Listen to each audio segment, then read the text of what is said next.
everything else. Everybody else, listen, it's horse shit, excuse my language.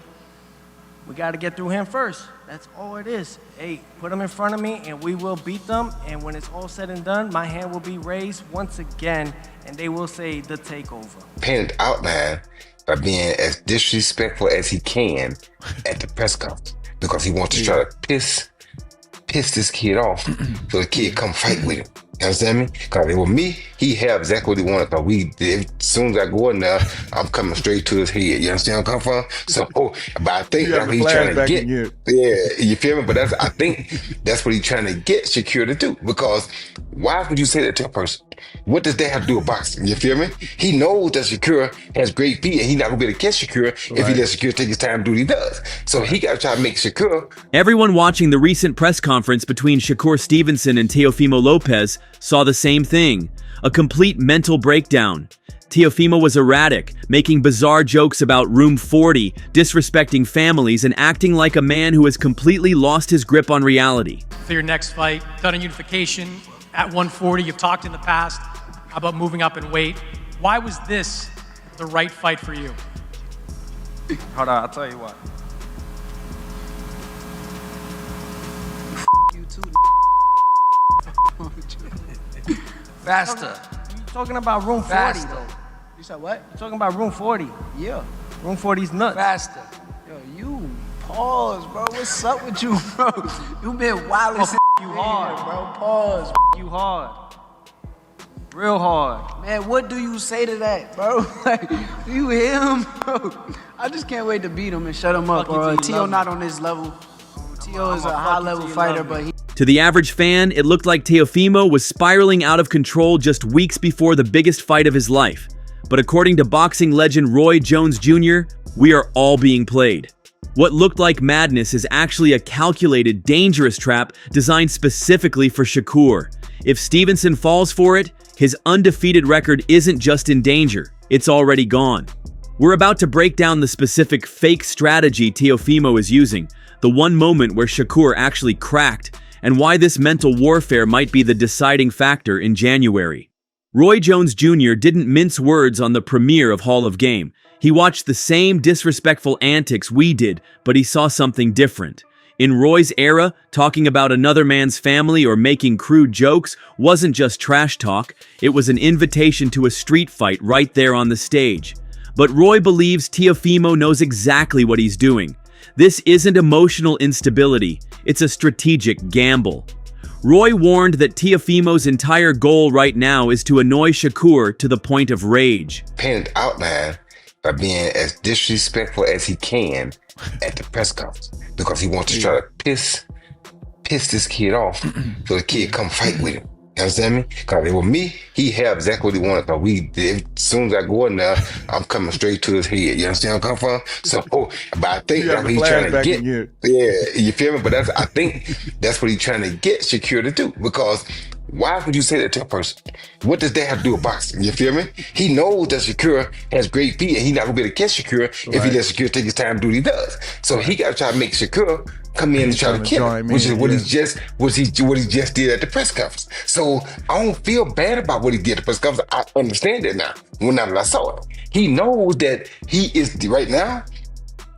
He ain't got much chance than outside picking a shot with Shakur because you don't beat Shakur like that. But if he can make Shakur get reckless and talk reckless to him, he's talking reckless to him to force him to hopefully force him to be reckless. You understand me? So what I would have did, like I said, I would have been reckless at the press conference, so I ain't got to be reckless in the ring. You understand me? I really ain't got that recklessness out the way. You feel me? Just so you know, I know where to be reckless at. Wherever you be reckless at is where I'm going to be reckless at. You understand me? So, and we got that out the way, so when the fight comes, I can get back to my fight game. You understand me? But he's just trying to do things to draw Shakur to him, to make Shakur be reckless, because if Shakur fights reckless, that gives him his best chance to win. And that's smart on T.O.'s part. I want to welcome to the show. The logic is terrifyingly simple. Shakur Stevenson is a master boxer.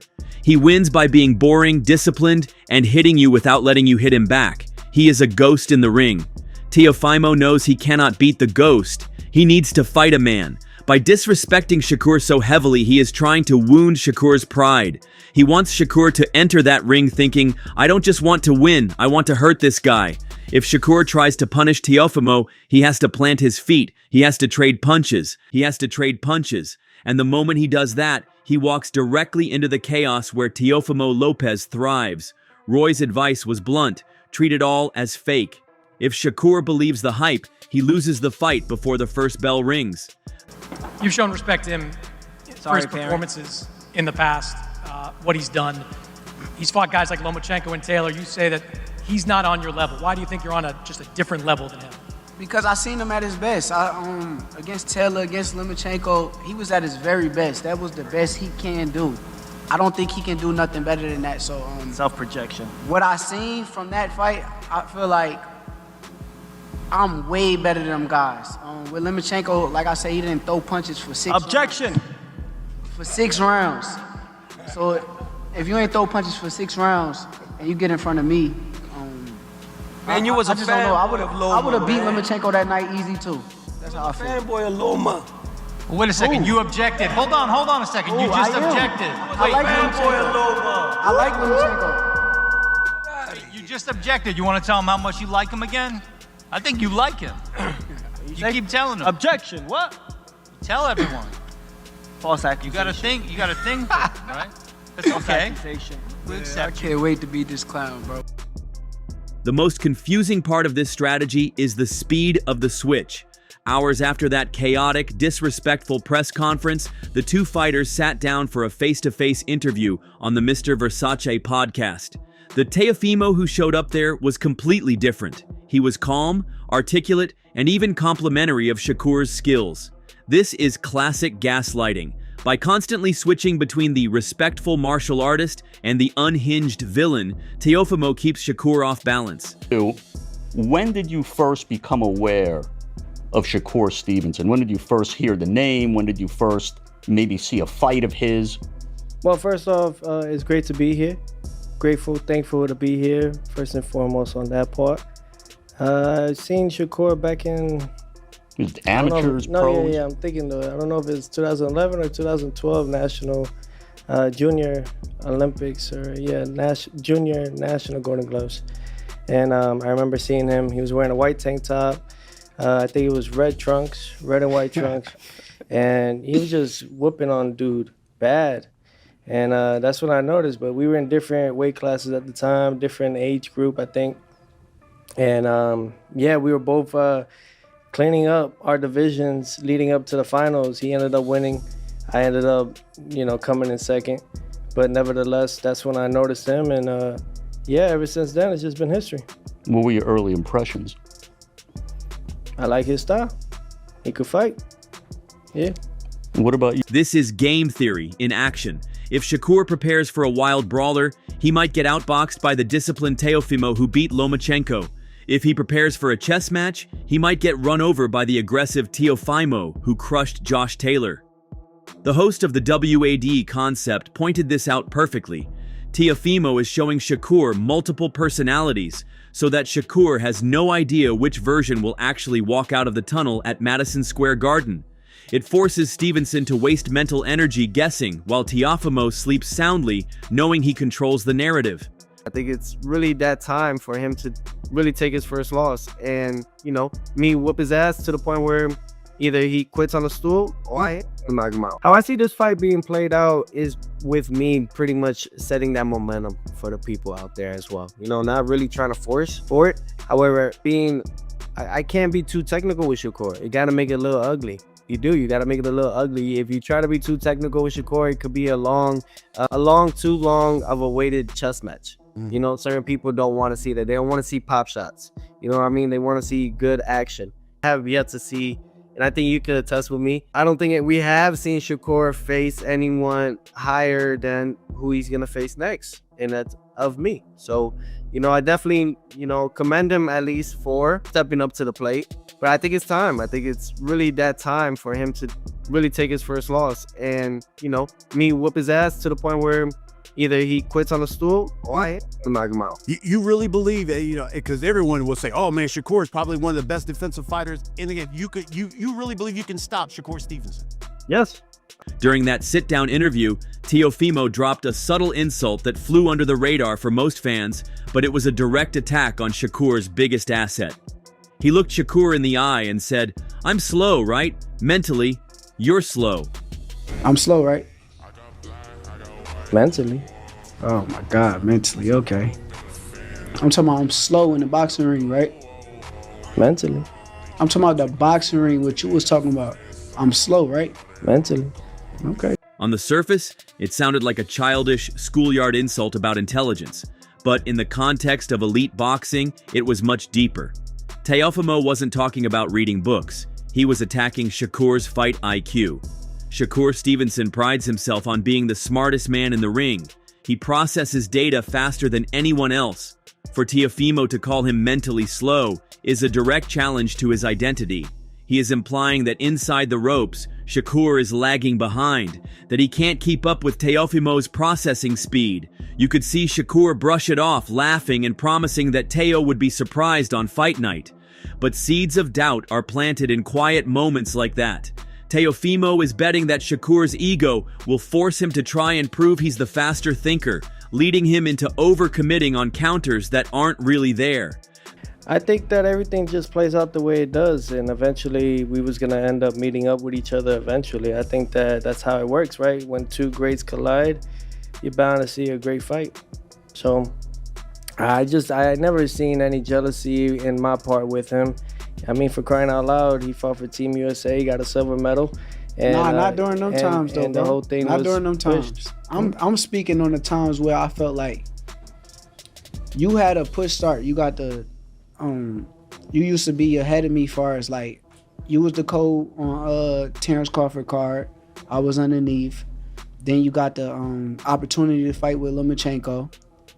And after that, I felt like I kind of got pushed more than you, and you felt some type of way about the way that I was pushed more than you when it came down to ESPN. I remember you saying a little comment with the ESPN only like black fighters and all that kind of stuff. And when you said that, I kind of felt like it was a shot at me. So I felt like it was a little bit of jealousy. No, I just didn't give enough. That's all. Cool. I just didn't give enough about it all. Yeah, but when you said in the comments, up, you said something there. It was something you said at that time. That was something. It was the way you felt, right? Nah, I just pushed the movement that I felt like we was taking over as we are now. Like I said, I think you the truth. I know I'm the truth, and can't wait to see it. There was only one moment in the entire buildup where Shakur Stevenson genuinely looked rattled. It wasn't the insults about his family or the jokes about his teeth. It was when Teofimo challenged his loyalty. The topic of Keyshawn Davis came up, Shakur's close friend and training partner who fights in the same weight class. Teofimo coldly stated, "Ain't no brothers in this thing." He argued that true greatness requires eating your own friends if they stand in your way. Shakur immediately got defensive, his voice raising for the first time. He swore that no amount of money would make him fight someone he was in the trenches with. Teofimo had successfully exposed a mental barrier. He painted Shakur as someone limited by his emotions, someone who lacks the ruthless killer instinct required to be an all-time great. Teofimo, on the other hand, made it clear he would fight his own shadow if it held a belt. This was a psychological victory for Lopez. He proved that he can get under Shakur's skin, and more importantly, he highlighted a difference in their mentalities. Teofimo is on a mission for glory at any cost. Shakur is still holding on to loyalty. In the ruthless sport of boxing, loyalty can sometimes look like weakness. Let's look at the technical reality here. You got an opponent in Shakur Stevenson who's confused now. He literally was looking around like the look that Shakur Stevenson had on his face was, I did not come here for this. And I think he even said, I really don't know what to say about it. That don't make for a good press conference to me. There's old school and there's new school. Old school has something that had been said, they would not have allowed us to be able to come face to face. Because you don't say it to me and think I ain't finna try to tear your head off as soon as I get close to you. Wait, You so you're understand not gonna where wait I'm till from? fight night. You're gonna Do you get understand? it Do you in understand where I'm coming that from? day. Because some things are too. Because sometimes you go a little bit beyond respect. That's disrespectful. If you disrespect me on any level, we fighting then. Now I'm gonna try to hold it together but if you disrespect me, which is what he just did, I'm not gonna ask him about what he talking about. When I get close enough, I'm finna show him what I ain't talking about. You understand where I'm coming from? Had he said that in my day, they could not. I would told him, listen, whatever y'all do, don't let me get close to him. Because if I get close to him, I promise you, I'm finna lay him out right now. I'll Hold pay on, the Roy. So you fines gonna hit him with the Riddick Bowe, Larry Donald two piece at the press conference? right now. You understand me? You done said that. Basically you challenging me. You're trying me to see if I'm really a man or not. He basically trying to little boy him. You understand me? So if a man let you say that and he don't do nothing, you feel like he already let go. He already good. You feel me? No, you don't do that. Somebody got to listen. I'm sorry. I'm just sorry. I told you I'm old school, Dre. I'm so sorry, but I promise you, I'm gonna tell him, do not let me get within 6 foot, because I'm gonna tear his head off. Experts like Oshaki Foster, who has sparred Shakur, and Roy Jones Jr. all agree on one thing. If this stays a boxing match, Teofimo loses. Shakur is too technically sound to be outpointed over 12 rounds. That is why this fake bait is not just a side story, it is the only story. Teofimo has to gamble. He has to go for broke. Styles make fights. I don't know. I don't really see. I think that's a bad style matchup for Shakur. Really? You're like the 10th person that's told me this. I kid you not. Like, it's just because I know the obvious people will be like, Shakur's undefeated. He's a defensive fighter. Teo's kind of struggled with the boxer, but I've just talked to someone again today. Like, everyone favors kind of like Teo for some reason, just from what I've talked to. So why is that? Because you sparred Shakur, and I guess you would know better. So I mean, Shakur, he likes to be the most athletic guy in the ring. When he's not, he has problems. Shakur kinda, he's a right-hander fighting out of southpaw stance. So when you meet guys like that's athleticism that fight with their strong hand in the back, you're gonna have to rely on more than just your jab and the rangefinder. You know what I mean? Like, you tell me, do he got a solid left hand? I mean, I haven't been punched. You seen him throw it. You seen him throw it, but you've never seen him hurt or knock nobody out with it. So I just think when you meet certain guys, that's why I say the style. You meet certain guys, you're gonna have to rely on both of them things, both of them hands. You know what I mean? And I just think it's a bad style matchup for him. I see Teofimo beating him. Wow. Roy Jones Jr. broke it down perfectly. Teofimo needs to create a scenario where skill goes out the window and instinct takes over. He needs a street fight. Every insult, every weird press conference moment, and every interview is a calculated move to force Shakur to abandon his sweet science. We saw against William Zepeda that when Shakur is pressured, he can dog it out, but that's not his preferred game. Teofimo wants to force him into that uncomfortable zone for 3 minutes of every round. He is betting his entire career on the hope that Shakur Stevenson has too much pride to run away for 12 rounds while the whole world calls him boring. Payda in July, and you fought a totally different way. It wasn't the easiest way or the best way to fight, but I think it was good for you and your development because it not only sent a message to the rest of the division, one up, your division at that time, and then the one above you, but it sent a message to the fans. But I think it also did something for you to prove to yourself that, man, listen, that wasn't like my best performance, but I showed you I can get it out the mud. What did that performance kind of do for you now that you look back at it? Honestly, I think like styles-wise, I think that Zepeda's style is the style that's supposed to give me the most trouble. Like, guys that box and give me time to think is the guys that's gonna have a fit with me all night. But the guys who press me and put me against some ropes and throw a million punches, that's the style that's supposed to give me trouble. So I went out there and I prevailed against that style, and now I'm fighting against a boxer, which for me, it just makes it more fun. I don't have to deal with a guy that's trying to like wear me down so much. Right. So now I gotta play chess. I gotta do what I do best, play chess. So I can't wait. I love the fact that you're willing to challenge. We are witnessing one of the most high-stakes games of mental poker in modern boxing history. On one side, you have Shakur Stevenson, a generational talent who claims he is immune to the noise. On the other, you have Teofimo Lopez, a chaotic genius who is intentionally acting unhinged to lure his opponent into a trap. Roy Jones Jr. has sounded the alarm. The disrespect is fake, but the danger is real. If Shakur stays cold, he likely walks away with the win. But if even 1% of him wants to punish Teofimo for the things he said, he might wake up looking at the lights. The fight hasn't started yet, but the trap has already been set. Now we just have to wait and see if Shakur steps in. That's all from today's video. If you enjoyed it, remember to leave a like, subscribe, and ring that bell icon so you never miss our upcoming videos. And don't forget to share your thoughts in the comments section. Stay tuned, and we will catch you in the next video.